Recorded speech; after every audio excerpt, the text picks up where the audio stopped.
Hello vlog, welcome to my guys. Mayroon pala akong customer dito, KTM 350cc. Ang issue dito, palaging nalubat ang battery. Tapos nawala ang kanyang charging. Sa pag-check ko guys, ito ang hula ko, ang kanyang stator. Tatanggalin ko lang itong stator cover para makita natin kung totoo ba ang hula ko. At dito na may napansin ako nga medyo sunog, at para malaman ko at tatanggalin ko lang itong buong stator. At ito natanggal na, tingnan natin kung totoo ba ang hula. At dito confirm, sunog pala yung kanyang stator.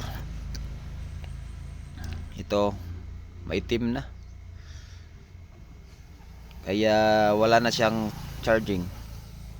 At tips ko lang sa inyo guys, kasi dito sa amin sa probinsya walang available na stator sa KTM 350.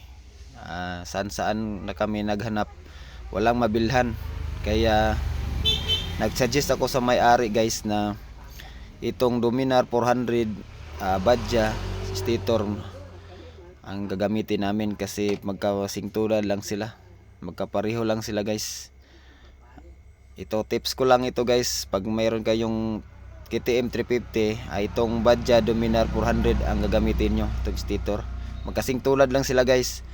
At salamat sa panonood. Ito lang ang masasabi ko, at sana may matutunan kayo.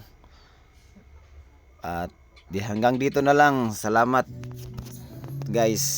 Thank you, more power.